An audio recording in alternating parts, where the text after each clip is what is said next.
Hansi Flick a parlé, le Barça ça va, tout va bien, Laporta il a dit on peut signer qui on veut, enfin qui on veut, que dans les joueurs annoncés, donc Olmo, Nico Williams. Donc, est-ce que le Barça avec un Olmo et un Nico Williams peut aller embêter le Real Madrid, Girone, Atlético Madrid? Oui, non, peut-être, je sais pas, la Ligue des Champions, on en parle.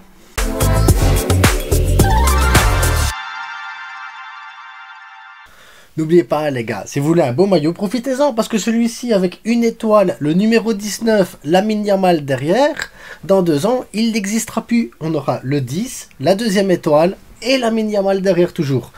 Bon, le seul truc voilà, qui va pas changer, c'est le nom. Mais sinon, le reste, ben, ça sera obsolète les gars, ça sera trop tard.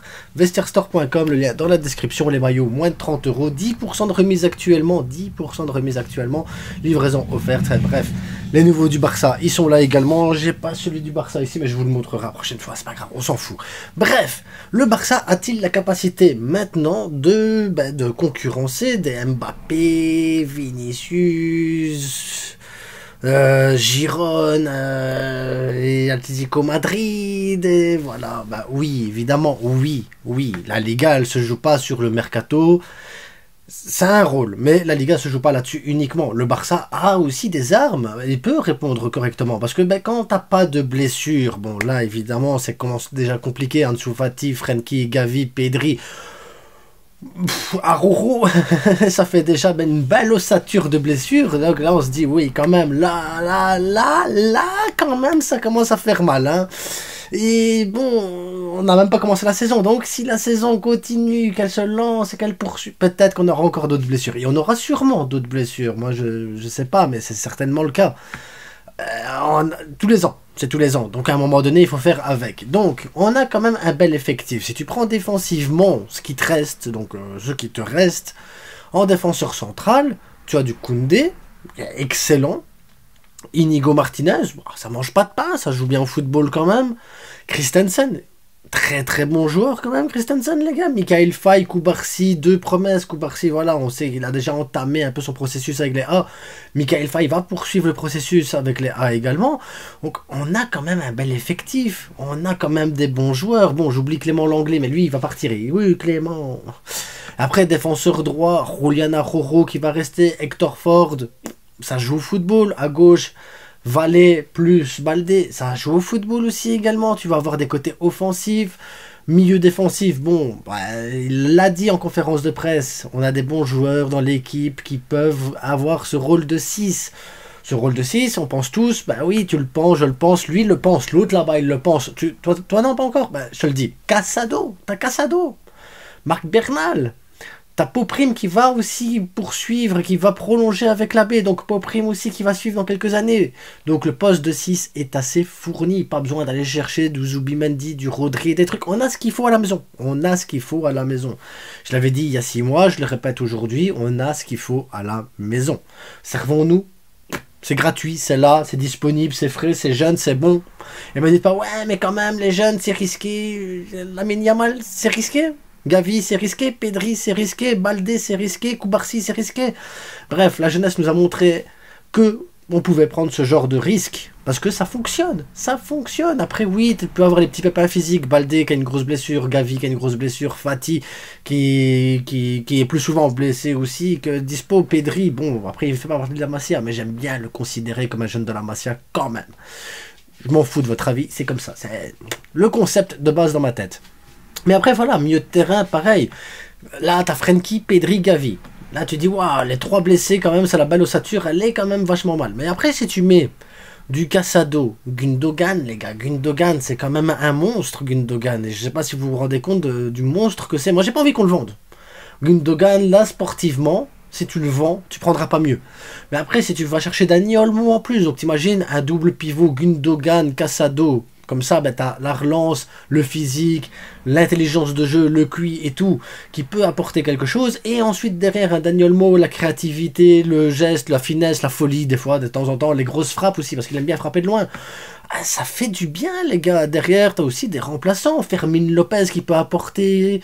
Et t'en as d'autres qui sont là derrière. Donc, il faut pas stresser. Pablo Torre. Donc, moi, je me dis, Pablo Torre, vu les blessures de Pedri et de Frenkie et de Gavi, J'ai pas envie de le vendre cet été. Je me dis, mais pourquoi on le garderait pas en numéro 10, simplement en numéro 10 doublure, juste pour une seule raison.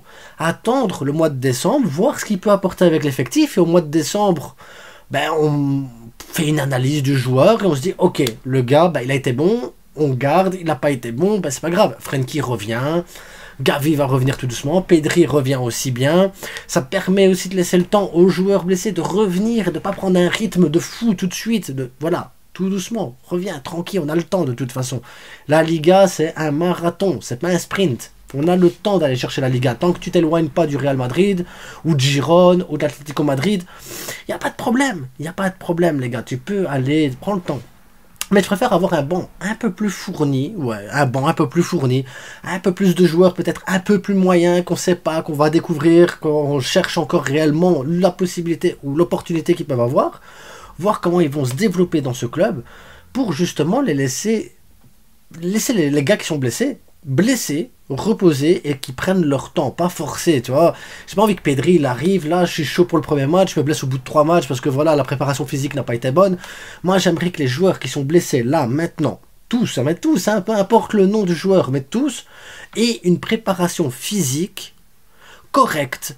Une fois qu'ils disent qu'ils ont le feu vert des médecins. Hop, feu vert des médecins, tu peux t'entraîner en groupe? Non. Préparation physique comme si on était en juillet. Prépare, 1 mois de prépa physique. Tu prépares ton corps, tu vois comment il tient, on gère, on analyse et tout ça. Et après seulement tu prends des minutes de temps en temps et tu avances.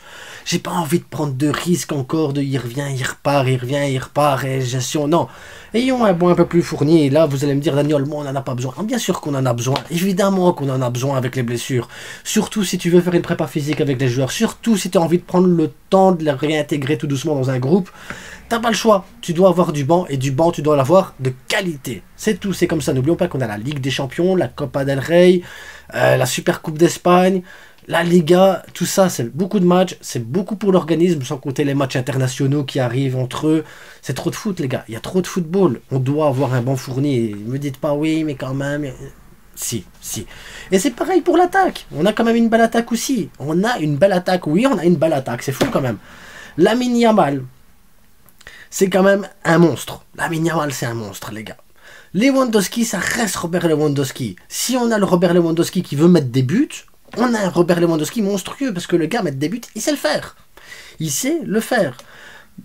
À gauche, t'as qui à gauche? Ben, pour le moment, t'as rien. On va dire, oui, Ferran Torres, Rafinha, il peut jouer à gauche. Pour moi, c'est des joueurs voilà, de banc, c'est des joueurs de rotation, c'est des joueurs qui font du bien. Rafinha, il va se donner à fond sur un terrain, il va donner des passes décisives, il va essayer ce qu'il peut le maximum, il va donner sa vie parce qu'il va donner sa vie. Moi, Rafinha, voilà, me dérange pas. Ferran Torres, c'est la même chose, me dérange pas du tout.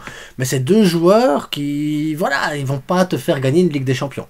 Voilà, c'est des joueurs de banc, c'est des joueurs de rotation, c'est des joueurs, voilà, tu gagnes 3-0, tu fais rentrer.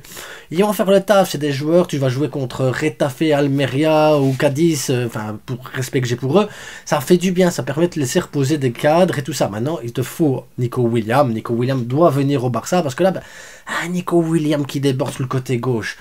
Un Lamine Yamal qui déborde sur le côté droit, un Robert Lewandowski dans le centre comme ça, dans le rectangle, servi par ces deux-là, servi par un Gundogan, un Dani Olmo, servi par un Casado.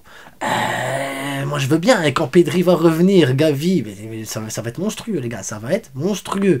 Et derrière, t'as de Pau Victor, par exemple, qui vient de signer ici. C'est un excellent joueur, les gars. Avec la baie, il a fait une saison de fou. Mais quand je vous dis une saison de fou, c'est une saison de fou, les gars.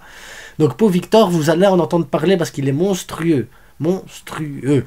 Après, t'as Victor Roque. Il va rester, il va pas rester. Moi, j'espère qu'on arrive à le revendre 30-40 millions, qu'on récupère au moins notre argent, qu'on puisse le mettre sur un vrai joueur qu'on a besoin. Un poste, je sais pas moi, un poste dans lequel on a besoin. Et c'est pas ça qui manque au Barça. Des postes. Maintenant, il faut voir avec Deco comment il voit les choses dans sa tête. Mais voilà, je trouve qu'on a un bel effectif. Je trouve qu'on a un bel équilibre. Il y a moyen d'exploiter ça correctement. Il y a moyen de travailler ça correctement. Maintenant, il faut garder ça. Le truc qu'il y a, c'est qu'on doit augmenter notre capacité à avoir une masse salariale élevée pour pouvoir avoir plusieurs joueurs dans plusieurs catégories, dans plusieurs postes, pour pouvoir avoir un élargissement un peu de tout ça. Parce que oui, des joueurs qui vont jouer moins, c'est pas grave, mais ils doivent être prêts à jouer au moment où on va leur demander. C'est ça aussi un collectif, c'est ça aussi le plus important.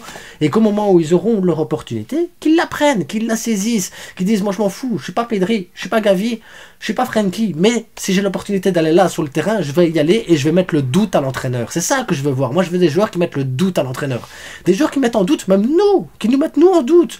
Quand Fermin Lopez il faisait les matchs de fou malade que personne connaissait, qui venait de Division 3, et là on s'est dit, oh lui il va remplacer Pedri, lui il va remplacer Gavi. C'est ça que je veux voir. Le doute les gars, le doute dans les yeux des supporters, le doute dans le regard de l'entraîneur qui se dit merde, j'ai trop de qualité, j'ai trop de qualité, je fais quoi? Je fais quoi? Moi, c'est ça que je veux ressentir. Des victoires, de l'enchaînement, de la pression. Et surtout, si Flick, il entame, comme il le dit, voilà, moi je veux un football offensif, un football qui plaît, un football où on court, où on se dépense physiquement, tu dois avoir un effectif élargi. Parce que tu peux pas faire 50 matchs sur une saison, 100% en train de courir, 100% en train de mettre la pression à l'adversaire pendant toute une saison à fond. Non, tu auras des moments où tu dois faire tourner, des moments de moins bien, des moments où tu vas avoir besoin de laisser reposer certains joueurs. C'est là que ça va être hyper important d'avoir cet effectif au complet et que les joueurs s'entraînent à 200% à l'entraînement pour être à 100% en match et donner leur vie. Et je vous dis, on a l'effectif pour aller chercher le Real, on a l'effectif pour aller chercher Atlético Madrid ou Girone ou qui on veut. Même en Europe, les gars, même la Ligue des Champions, si tu prends ton effectif, tu peux aller loin en Europe. Xavi a fait un quart de finale, deuxième de la Liga, l'année passée on a gagné la Liga également.